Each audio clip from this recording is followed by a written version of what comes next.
Barrister Fuad অনেকগুলো তথ্য দিলেন, অনেকগুলো কথা বললেন। এর এই বিষয়টাই কোনো কথা বলার আছে কিনা, যদি না থাকে আপনি জি আচ্ছা যদি বলেন। আচ্ছা দেখুন, মুক্তিযুদ্ধে রাজাকারের সংখ্যা নিয়ে প্রথম স্টেটমেন্টটা আমাদের ফুয়াদ ভাই দিয়েছেন। আমি তার প্রেক্ষিতে দ্য ডিসেন্ট এবং বিডি ফ্যাক্ট চেকের সূত্র দিয়ে বলেছি, তারা ওই 2019 সালের দিকেই বিডি ফ্যাক্ট চেক আইডেন্টিফাই করেছিল যে এইটা একটি গুজব। কোনটা? যে রাজাকারের সংখ্যা নিয়ে, ঠিক আছে। এবং আবারও আরেকটা সংখ্যা নিয়েই ফুয়াদ ভাই জড়িয়ে পড়লেন যে মুক্তিযুদ্ধে নিহতের সংখ্যা 7,000 না কত এরকম একটা সংখ্যা বললেন। কবি আসাদ মে মাসে 1971 সালে তিনি বলেছিলেন যে তার কবিতায় 10 লাখ মানুষ মারা গেছে। এটা শেখ মুজিবের বক্তব্য না। টাইমস 71 এপ্রিলের শুরুতে 1971 এপ্রিলের শুরুতে তারা লিখেছিল 3 লাখ মৃত্যুর সংখ্যা ছাড়িয়ে গিয়েছে। নিউজউইক এপ্রিলের মাঝামাঝি সময়ে 1971 সালের ঘটনায় লিখেছে এপ্রিলের মাঝামাঝি সময়ে 7 লাখ লিখেছে। দ্য বাল্টিমোর সান 14 মে 1971 লিখেছে 5 লাখ নিহতের সংখ্যা।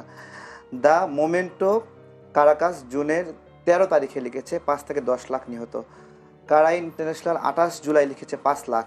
ওয়াল স্ট্রিট জার্নাল লিখেছে 23 জুলাইয়ে সংখ্যা 2 থেকে 10 লাখ।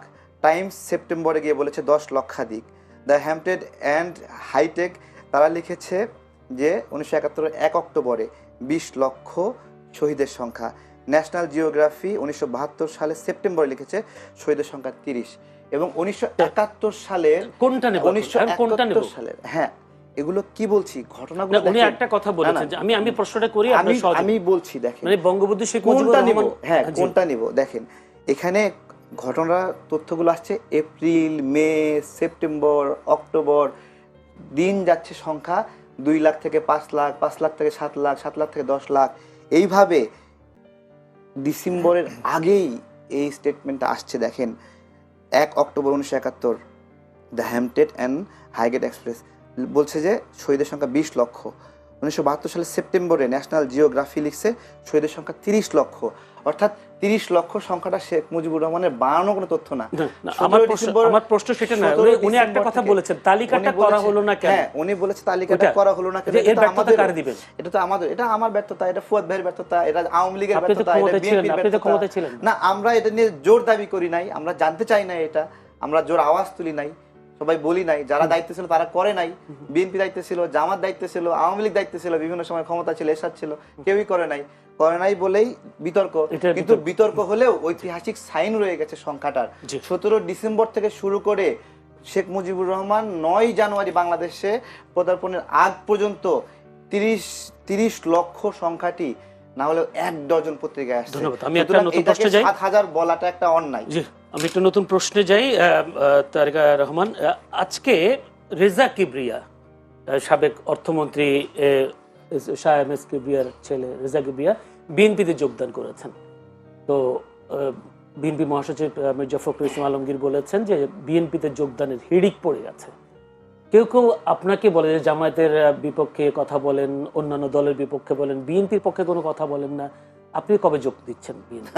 আচ্ছা, প্রথমত হলো বিএনপি যে জায়গায় কাজ করে আমরা ভিন্ন জায়গায় কাজ করি।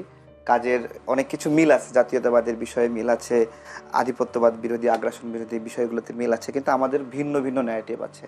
তাদের যেরকম 31 দফা আছে, আমাদের এরকম 10 দফা আছে, সেগুলো দেখলে আলাদা।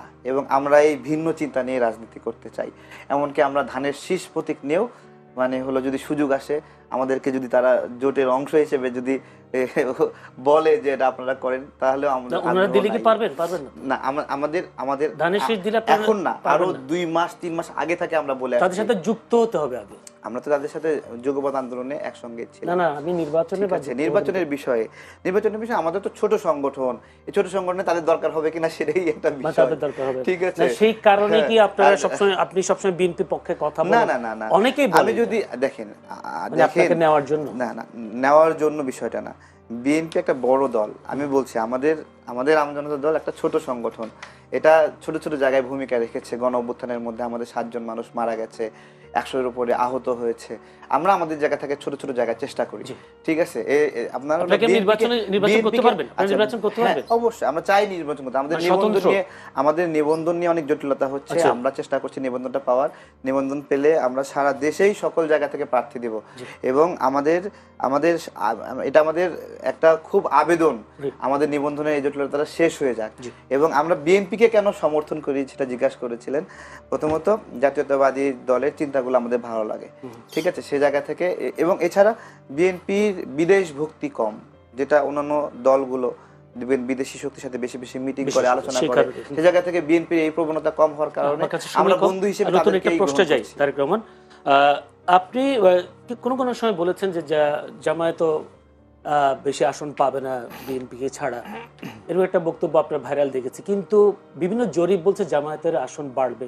আপনার বক্তব্যটা কি? আসলে জামাত কয়টা আসন পাবে? আরো তো নতুন নতুন পার্টি আসছে, এবি পার্টিও হলো, তারাও নির্বাচন করবে। এনসিপি তো আর করে জুলাই অভ্যুত্থানের একটা নেতৃত্বে দেওয়া সংগঠন, তারা কতগুলো আসন পাবে বলে মনে হয়? জি, সোশ্যাল মিডিয়ার কল্যাণে ঢাকা ভিত্তিক যে এস্টাবলিশমেন্ট, সেখানে সোশ্যাল মিডিয়াতে যারা ভালো করবে তারা নির্বাচনেও ভালো করবে। কিন্তু ঢাকার বাহিরে প্রান্তিক পর্যায়ে যে রাজনৈতিক এস্টাবলিশমেন্ট, সেখানে আপনার হলো অনেক কঠিন হিসাব নিকাশ। সেখানে ফ্যামিলি লিগ্যাসি আছে, রাজনৈতিক লিগ্যাসি আছে, এবং আপনার দীর্ঘ সময়ের জনগণের সাথে একটা বন্ধুত্বের আছে।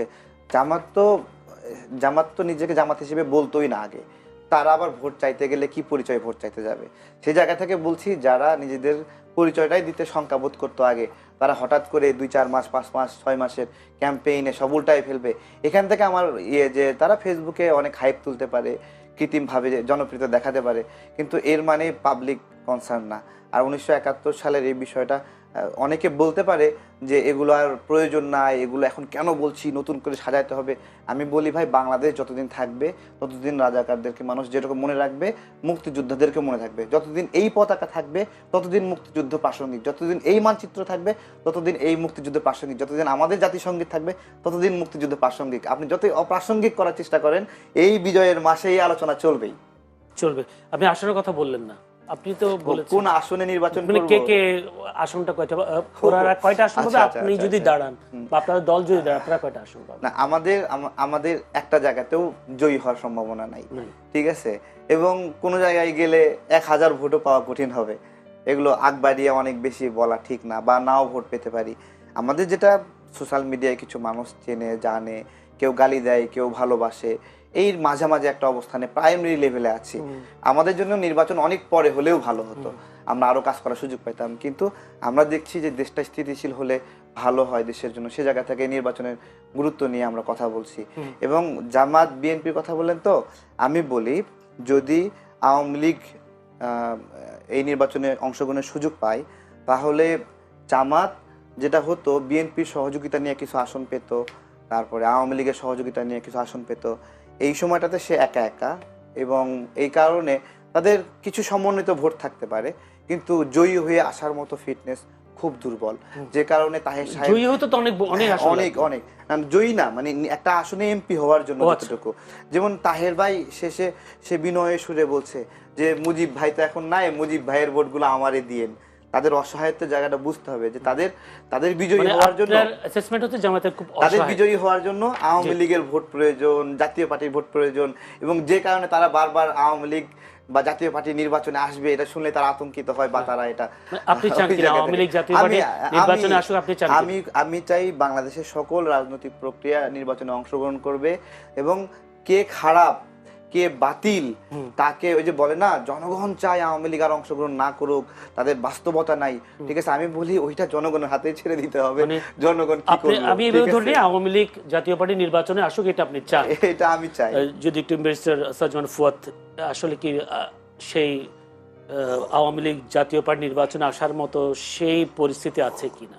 মোটেই নাই। কারণ হচ্ছে যে গণ অভ্যুত্থানের পরে যে কি ঘটেছে তার ব্যাপারে জাতিসংঘের মানবাধিকার দপ্তর থেকে একটা বিস্তারিত 114 পৃষ্ঠার একটা রিপোর্ট দেখে বলা হয়েছে। এবং আওয়ামী লীগের 6 সপ্তাহের যে আমলনামা, এই আমলনামার বাইরে তো আরও অনেক আমলনামা আছে। তার ভিতরে 2টা আমলনামা গতকালকে প্রকাশিত হয়েছে, যে পিলখানা গণহত্যার সাথে আমার প্রত্যেকটা বাহিনীকে আন্ডারমাইন করবার জন্য ভারত এবং আওয়ামী লীগ একসাথে মিলে কাজ করেছে।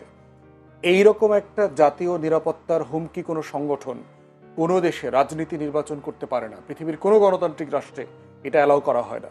এবং আজকে যেহেতু সময় কভার করবে না, পৃথিবীর বহু দেশ আছে, নাৎসিদেরকে, ফ্যাসিস্টদেরকে তো ইউরোপ তো গণতান্ত্রিক রাষ্ট্র, কই হিটলারের চিহ্ন পর্যন্ত, হিটলারের একটা ব্যাচ পড়লে আপনাকে জেলে যেতে হবে, আপনি হিটলারকে প্রশংসা করে একটা গান গাইলে পর্যন্ত আপনাকে জেলে যেতে হবে। তো সেখানে গণহত্যার দায়ে অভিযুক্ত দলের নেতারা এবং জাতীয় নিরাপত্তার হুমকি এমন দলগুলো যারা দিল্লির গোলামি করেছে, বাংলাদেশের স্বাধীনতা সার্বভৌমত্বকে আন্ডারমাইন করেছে, তাদের রাজনীতি নির্বাচন করবার কোনো নৈতিক এবং রাজনৈতিক অধিকার নাই, থাকতে পারে না। ধন্যবাদ। আমি একটু আরেকটা প্রসঙ্গে যেতে চাই। তারেক রহমান, আপনিও জানেন, বীর মুক্তিযোদ্ধা বিএনপি নেতা ফজলুর রহমান একটি আপত্তিকর মন্তব্য করেছেন আন্তর্জাতিক অপরাধ ট্রাইব্যুনাল নিয়ে। সেই জন্য তাকে ডেকেছেন এবং তাকে কাউন্সিলের, অর্থাৎ বার কাউন্সিলের সনদ নিয়ে তাকে সশরীরে হাজির হয়ে ব্যাখ্যা দিতে বলেছেন। আপনাকেও দেখেছি জামায়াতি ষড়যন্ত্রে আন্তর্জাতিক আদালতের ন্যায় বিচার প্রশ্নবিদ্ধ আপনি মন্তব্য করেছেন। আপনি বলেছেন গণ অভ্যুত্থানের মামলাগুলোকে ভেলকা বানিয়েছে জামায়াতিরা।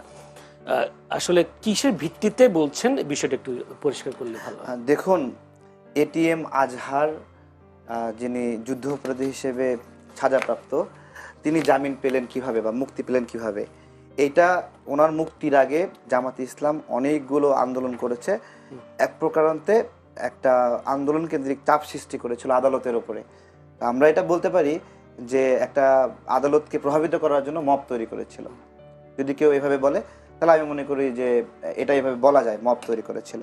এবং এই যে আমার প্রশ্ন হলো, এটিএম আজহারকে যখন জামিনটা দিল বা মুক্ত করলো, সেই সময় কি রাষ্ট্রপক্ষ বিরোধিতা করেছিল? রাষ্ট্রপক্ষের কাজ কি? নাকি রাষ্ট্রপক্ষ বলছিল তাড়াহুড়ো করে জামিন দিয়ে দাও?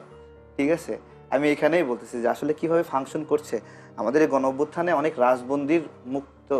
রাজবন্দী মুক্ত হয়েছে, আমরা যারা জেলে গেছিলাম আমরাও মুক্ত হয়েছি। কিন্তু এই পালের সাথে ডেস্টিনির মতো 43 লক্ষ গ্রাহকের মানুষের টাকা আত্মসাৎ করে তারাও কিন্তু বের হয়ে আসছে। আবরার ফাহাদের খুনিও কিন্তু পালিয়ে গিয়েছিল।